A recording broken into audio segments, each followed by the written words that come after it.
ways that I think about peer support as an intervention, and I'm curious how all of you would respond to this. But I think about it in this category of low intensity interventions, which I didn't really know what that term meant until recently. But in my practice, over 13 years, you'd have these kids come in who were in extremis. They needed care immediately. They were really not doing well from a mental health perspective. And this was pre-COVID. We weren't doing virtual care at all. So access to mental health services was almost zero. We all remember that.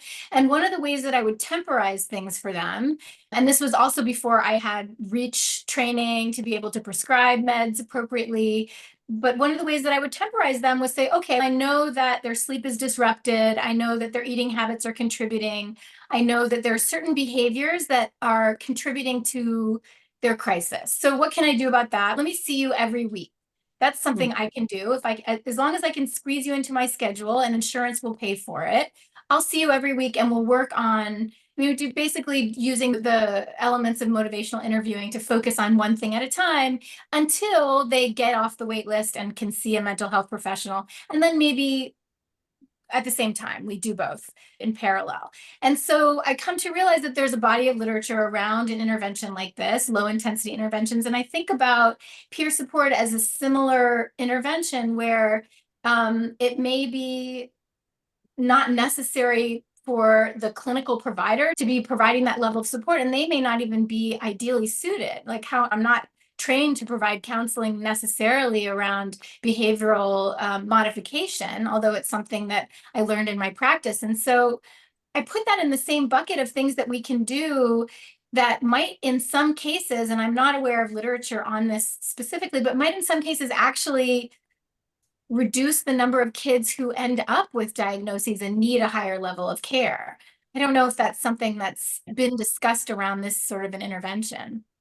Yeah, that's right. There's so many thoughts following that, Sabrina. One is you too became a mental health provider by the seat of your pants. And the structure of our pediatric visits is that they're very short. And so some short interventions can actually be super effective in mental health. But often it's just those things that unpacking what's going on needs more time. So that's where it's harder for a pediatrician to do that. A provider like ours who can spend an hour, 50 minutes, an hour with a patient just can do more work that you can't do. But that it's really important, those low intensity interventions. And I just heard a wonderful webinar, and I can't remember the details of it. It was some folks out of Boston and LA who are doing interventions in the emergency department around with youth who are having acute mental health problems. And I can send you the link to put in the show notes later because it's a wonderful webinar. But effectively, what they said was that in an emergency department, when a youth comes in with a mental health crisis or a significant issue, what the psychiatrist does or the licensed clinician does when they come in is basically diagnose and triage. They figure out their disposition, diagnosis and disposition, but there's no treatment in that moment. And what a terrible thing to lose is that moment where you could begin the kind of care that will hopefully de-escalate it so that maybe they don't need hospitalization or some of the really more onerous and complicated things. And so they piloted an approach where social workers in the emergency room immediately start to deliver evidence-based psych care that's a low intensity, short intervention. So yeah, I completely believe in that sort of thing. And I think that peer support absolutely has a role in thinking about it in that way. Yeah, and moreover, what if that instead of being the social worker, it's someone who looks like you or someone who's been through that and can immediately hold your hand and say, I've been through this. I can't give you the solution, but I'll hold your hand while we go through this journey. I think to me, just instinctively, it has such value.